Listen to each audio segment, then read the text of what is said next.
하나님이여, 사슴이 시냇물을 찾기에 갈급함 같이 내 영혼이 주를 찾기에 갈급하니이다. 내 영혼이 하나님 곧 살아계시는 하나님을 갈망하나니 내가 어느 때에 나아가서 하나님의 얼굴을 배울까? 사람들이 종일 내게 하는 말이 내 하나님이 어디 있느뇨 하오니 내 눈물이 주야로 내 음식이 되었도다.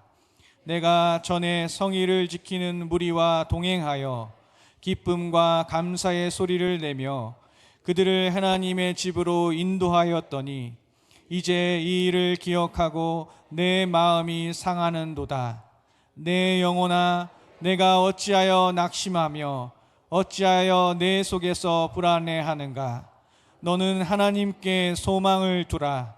그가 나타나 도우심으로 말미암아 내가 여전히 찬송하리로다. 아멘. 하나님을 바라본다는 것, 이런 제목으로 말씀을 나누겠습니다. 우리는 살면서 낙심하게 될 때가 종종 있죠. 말 그대로 낙심, 마음이 떨어지는 것입니다. 힘들게 하는 어떤 상황이나 사람으로 인해서 또는 변화되지 않는 문제를 보면서 우리는 낙심하게 되죠. 아마 이번 설 연휴 기간에도 낙심하신 분들이 있을지도 모르겠어요. 가족들로 인하여 또는 우리에게 들려오는 이런저런 소식들로 인하여 우리는 낙심하게 됩니다. 오늘 본문 시편 기자도 지금 낙심하고 있어요. 힘든 상황 가운데 있는데 사람들이 이렇게 말하는 것입니다. 3절 보세요. 사람들이 종일 내게 하는 말이 내 하나님이 어디 있느뇨 하오니 내 눈물이 주야로 내 음식이 되었도다. 내 눈물이 주야로 내 음식이 되었다는 이 표현을 통해서 지금 시편 기자가 얼마나 큰 슬픔 가운데 있는지를 우리가 알 수가 있죠. 사람들이 말하는 거예요. 너가 믿는 하나님이 어디 있느냐? 하나님이 있다면 너가 어떻게 그런 어려움을 당할 수 있겠느냐? 라고 말하는 거예요. 지금 안 그래도 힘든 상황인데 그런 말까지 들으니까 더욱 낙심이 되는 것이죠. 우리가 살면서 누군가의 말 한마디 때문에 마음이 무너질 때가 있지 않습니까? 자, 그런데 그런 상황 속에서 지금 시편 기자가 외치고 있어요. 우리 5절 말씀을 우리 같이 읽겠습니다. 내 영혼아, 내가 어찌하여 낙심하며 어찌하여 내 속에서 불안해하는가? 너는 하나님께 소망을 두라. 그가 나타나 도우심으로 말미암아 내가 여전히 찬송하리로다. 아멘. 하나님을 바라보겠다고, 하나님께 소망을 두겠다고 선포하는 거예요. 여러분, 우리는 하나님을 믿는 사람들 아닙니까? 우리가 가진 그 믿음의 진정성을 어떻게 알 수 있을까요? 편안할 때는 알 수가 없어요. 어려운 일을 만날 때, 힘든 상황 속에 처할 때 그 사람이 어떻게 반응하는가를 보면 그 사람의 믿음을 알 수가 있는 것이죠. 시편 기자처럼 절망적인 상황이지만 하나님을 바라보고 하나님께 소망을 두고 일어서는 사람이 믿음의 사람인 것입니다. 저와 여러분이 그런 사람 되시기를 바랍니다. 자, 우리가 하나님을 바라본다는 표현 자주 하잖아요. 근데 좀 추상적이고 막연한 느낌이 있어요. 하나님을 바라본다는 것이 구체적으로 어떤 의미일까 하는 것입니다. 첫째로 하나님을 바라보는 것은 하나님을 바라보기로 결단하는 것으로 출발합니다.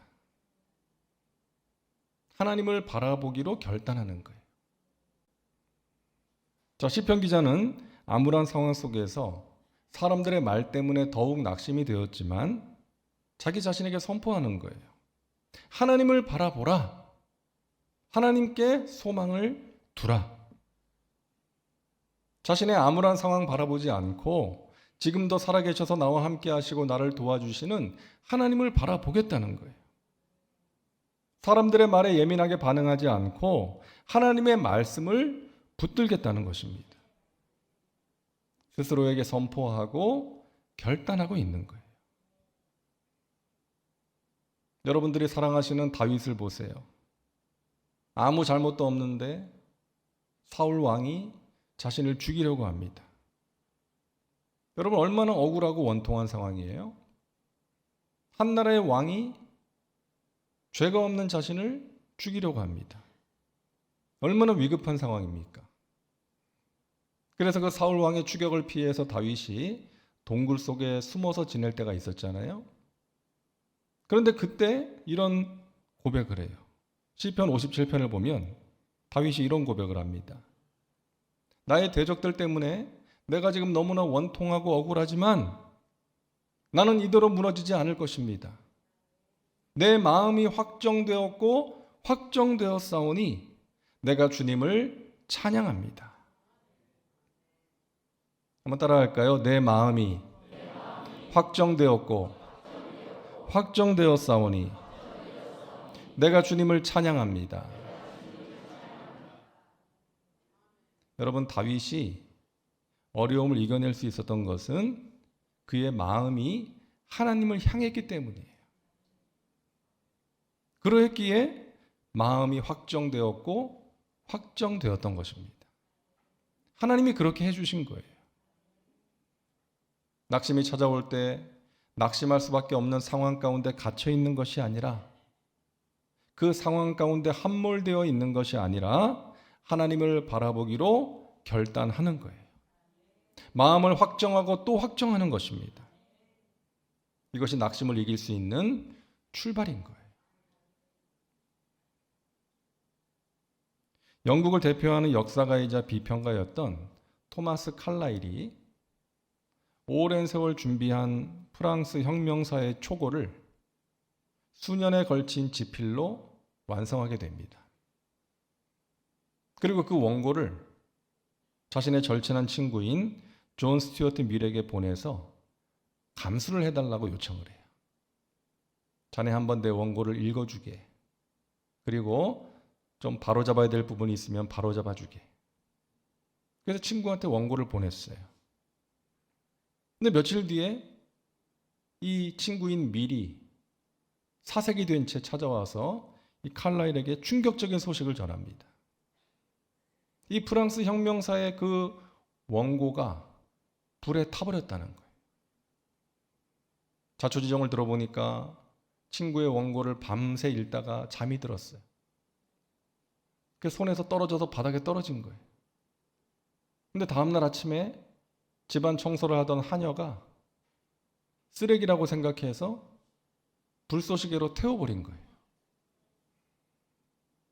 정말 어처구니 없는 일이 생긴 것이죠. 수년 동안의 노력이 한순간에 죄가 되어버린 것입니다. 이 칼라일은 큰 충격을 받고 극심한 무기력증과 우울증에 빠집니다. 그렇게 힘든 시간을 보내던 어느 날 공사장 앞을 지나가는데 벽돌공이 벽돌을 한 장 한 장 쌓고 있는 것을 보게 돼요. 그것을 보는 순간에 마음이 뜨거워집니다. 그래, 저 벽돌공이 벽돌을 한 장씩 쌓는 것처럼 나도 매일 한 페이지씩만 다시 쓰자.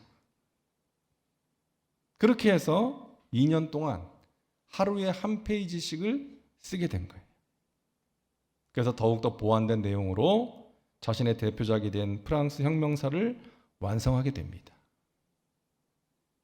사랑하는 여러분, 우리는 이 칼라일처럼 낙심할 수밖에 없는 상황을 만날 때가 있어요. 오랫동안 쌓은 노력이 한순간에 무너질 때가 있고, 사람에게 큰 실망감을 느낄 때가 있고, 간절히 바라던 일이 이루어지지 않는 좌절을 경험하기도 합니다. 그럴 때 우리를 도와주시는 하나님께서 어떤 일을 통해서, 어떤 상황, 어떤 사람을 통해서 깨닫게 하시고 우리의 마음을 새롭게 하시는 거예요. 다시금 일어나서 달려갈 수 있게 만들어 주시는 것입니다. 이것이 우리 믿는 자들이 경험할 수 있는 귀한 은혜인 줄로 믿습니다. 나를 새롭게 하시는 하나님, 나의 갈 길을 열어주시고 다시금 나를 일으켜 세워주시는 그 하나님을 경험하기 위하여 우리는 믿음의 눈을 들어 하나님을 바라보기로 결단해야 하는 것입니다. 둘째로 하나님을 바라본다는 것은 하나님께서 하실 일을 기대하는 거예요. 오늘 본문 시편 42편 4절 말씀을 우리 같이 읽겠습니다. 내가 전에 성의를 지키는 무리와 동행하여 기쁨과 감사의 소리를 내며 그들을 하나님의 집으로 인도하였더니 이제 이 일을 기억하고 내 마음이 상하는도다. 아멘. 지금 시편 기자는 과거를 회상하고 있습니다. 내가 과거에는 사람들을 하나님의 집으로 인도하여 그들과 함께 기쁨과 감사로 하나님을 예배했었는데 이제는 사람들의 조롱을 받는 신세가 되었구나. 그러면서 과거의 자신의 모습과 현재의 자신의 모습을 비교하면서 마음이 상하는 거예요. 하지만 시편 기자는 그런 상태에 머물러 있지 않고 내가 하나님께 소망을 둔다. 그가 나타나 도우심으로 말미암아 내가 여전히 찬송하게 될 것을 믿는다 라고 말하고 있는 것입니다. 그가 나타나 도우심으로 말미암아 내가 여전히 찬송하게 될 것입니다. 여러분, 하나님을 바라보는 사람은 과거에 매여 살지 않습니다. 의외로 많은 신앙인들이 과거에 매여서 살고 있어요. 과거의 상처로부터 벗어나지 못한 채, 그 상처 때문에 삐뚤어진 인격을 가진 채 살아가고 있어요. 과거의 회한과 후회 속에서 아픔과 상처의 노예로 살아가고 있는 사람들이 많이 있습니다. 여러분, 우리를 만지시고 치료하시는 하나님을 만날 수 있어야 돼요. 그 하나님의 은혜를 경험할 수 있어야 합니다. 그리고 하나님께 소망을 두고 장차 하나님께서 하실 일을 기대할 수 있어야 돼요. 그런 사람이 믿음의 사람인 것입니다. 우리 예수님께서는 제자들을 끝까지 사랑하셨잖아요. 그 제자들이 어떤 사람이었습니까? 예수님의 메시아 사역을 오해했고 예수님이 장차 왕위에 앉으시면 우리를 예수님 좌우편에 앉게 해주세요 하면서 인사청탁을 했던 사람들이고 예수님께서 십자가의 길을 가시기 전에 겟세마네에 가셔서 정말 피땀을 흘리는 간절한 기도를 드리실 때 함께 기도를 하자고 했지만 잠들어 버렸던 그런 사람들 아닙니까? 예수님 붙잡혀 가실 때 다 예수님을 버리고 도망가 버렸어요. 그 중에 수제자는 3번이나 그것도 저주하면서 예수님을 부인했습니다. 여러분, 그런 제자들을 보시며 예수님의 마음이 어땠을까요? 섭섭하고 실망스럽지 않으셨을까요? 하지만 예수님은 그러지 않으셨어요. 그들을 포기하지 않으셨어요. 그들을 끝까지 사랑하셨습니다. 어떻게요? 물론 하나님이신 예수님께서 완전한 사랑을 가지신 분이었기 때문이지만 그와 함께 하나님께서 하실 일을 기대하셨기 때문이에요. 지금은 이 제자들이 부족한 모습이지만 실망스러운 모습이지만 하나님께서 이들을 붙드시고 변화시켜서 사용하실 것이다. 이 하나님의 계획에 대한 믿음이 있었기 때문에 하나님이 하실 일을 바라보셨기 때문에 이들을 끝까지 사랑하실 수가 있었던 것이죠.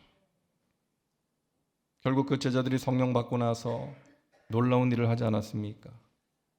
예수님이 하셨던 일을 하게 되었고 그 서슬퍼런 로마의 압제 속에서 복음을 힘있게 전할 수가 있었고 그러함으로 땅끝까지 전 세계에 하나님의 복음이 전해질 수가 있었던 것입니다.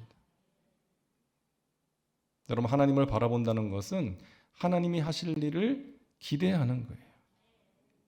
하나님이 하실 일, 하나님이 베푸실 은혜를 기대하는 것입니다. 지금은 눈에 보이는 것 없고 귀에 들리는 것 없고 손에 잡히는 것이 없다 할지라도 하나님의 때가 되면 하나님께서 예비하신 크고 비밀한 일을 이루어 주실 것이다. 하나님의 때에 하나님의 방법으로 하나님의 선하신 뜻을 이루실 것이라고 믿는 것입니다. 뉴욕 브루클린에 윌리엄 리바인이라는 사람이 이 정육점을 경영하면서 살고 있었어요. 그런데 한 달 사이에 4번이나 강도를 당합니다. 권총을 든 강도가 한 달 사이에 4번이나 들어왔어요. 그래서 그는 생명의 위협을 느껴서 이 방탄조끼를 구해가지고 옷 속에다 입고서 일을 하게 됩니다. 근데 그것을 보고 주위 상인들이 자기도 구해달라고. 자기도 언제든지 강도 만날 수 있으니까. 그 권총을 든 강도로부터 생명을 지키기 위해서 조끼를 구해달라고 요청을 하게 돼요. 그래서 이 리바이는 생각 끝에 정육점을 정리하고 방탄복 만드는 회사를 차리게 됩니다. 그리고 그 회사가 성장해서 40여 개 도시에 대형 점포를 가진 회사로 성장하게 돼요. 그는 자신의 사업 성공 비결을 4번이나 강도를 만난 것이라고 이야기를 했습니다. 여러분, 믿음의 사람은 합력하여 선을 이루시는 하나님을 믿는 사람이에요. 하나님께서 행하실 일을 기대하는 거예요. 우리가 만나는 일들을 통해서 하나님께서 하나님의 선하신 뜻과 계획을 이루시고, 우리가 만나는 일들을 통해서 하나님께서 우리를 성장시키시는 것을 믿는 것입니다. 여러분, 우리는 하나님의 섭리 가운데 있는 하나님의 사람들임을 여러분 기억하시기 바랍니다.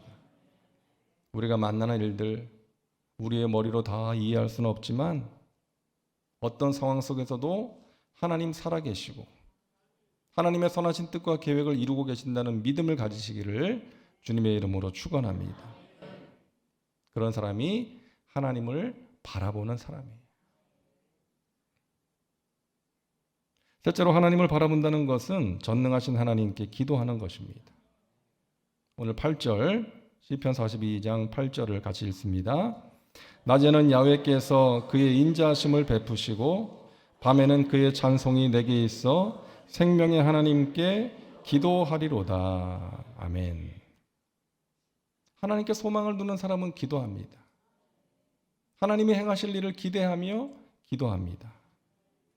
그렇게 기도할 때 마음에 있던 어둠이 물러갑니다. 그렇게 기도할 때 믿음이 생깁니다. 그렇게 기도할 때 세상에 줄 수 없는 평안을 누리게 되는 것입니다. 마귀가 가장 효과를 본 무기가 낙심이라면 믿음의 사람들이 가장 효과를 본 무기는 기도인 거예요. 여러분, 우리가 믿는 기독교는 인간 스스로가 신을 찾는 수도의 종교가 아니라 하나님께서 우리를 찾아오시고 직접 자신을 드러내시는 계시의 종교예요. 우리 예수님께서 죄와 상처 가운데 고통받는 우리를 찾아오셔서 영원한 생명과 평안을 주셨습니다. 십자가에서 우리 죄를 대신하여 짊어지신 그 예수님께서는 지금도 우리를 찾아오셔서 우리를 만져주시고 새롭게 하십니다. 이런 경험을 기도를 통해서 할 수 있는 거예요. 하나님이 주시는 위로와 평안, 용기, 마음이 새로워지는 경험, 하나님의 뜻을 깨닫고 순종할 수 있는 힘, 기도를 통해서 얻을 수가 있는 거예요. 여러분, 우리가 힘든 시대를 살고 있습니다. 개인적으로, 또 사업도 그렇고, 교회적으로, 또 국가적으로도 힘든 시기를 살고 있어요. 근데 가만히 생각해 보면 우리에게 힘들지 않았던 때는 없었던 것 같습니다. 지금까지 언제나 힘들었어요. 하지만 그때마다 하나님의 도우심으로, 하나님께서 베푸시는 은혜로 우리가 이겨낸 것이죠. 지금까지 지내온 것 하나님의 은혜인 것이죠. 하나님께서 우리를 지켜주시고 돌보아 주셨기에 우리가 지금까지 온 거 아닙니까? 불이 나면 가장 중요한 것이 초기에 진화하는 거예요. 초기에 진화하지 않으면, 초기에 불길을 잡지 않으면 걷잡을 수 없이 번질 수가 있기 때문입니다. 그래서 집집마다 또 업체마다 소화기를 비치하도록 하는 것이죠. 여러분, 우리의 마음에 낙심과 불안과 두려움이 밀려올 때 초기에 잡으시기를 바랍니다. 그렇지 않으면 우리의 온 마음을 점령해 버릴 수가 있어요. 여러분, 살아계신 하나님께서 우리와 함께 하십니다. 하나님께 소망을 두심으로 여러분의 마음을 지키시고 어려움을 이겨내시고 하루하루 또 올 한 해 또 우리의 평생의 삶, 하나님의 은혜로 승리의 삶 살아가시기를 주님의 이름으로 축원합니다. 그러기 위해서 하나님을 날마다 바라보시기를 주님의 이름으로 축원합니다. 기도합니다. 사랑과 은혜가 풍성하신 살아계신 하나님, 고난 중에 있는 우리를 굳세게 하시고 도와주시고 붙들어 주시니 감사합니다. 낙심이 찾아올 때 낙심 가운데 우리 자신을 방치하지 말게 하시고 하나님께 소망을 두고 다시금 일어서게 하여 주옵소서. 암울한 상황 바라보지 않고 하나님을 바라보리라. 사람들의 말에 예민하게 반응하지 않고 하나님의 말씀을 붙들리라. 시편 기자와 같이 우리의 마음을 확정하게 하시고 하나님이 하실 일을 기대하며 기도하게 하셔서 하나님이 주시는 믿음과 소망과 사랑으로 우리를 새롭게 하여 주시옵소서. 예수님의 이름으로 기도하옵나이다. 아멘.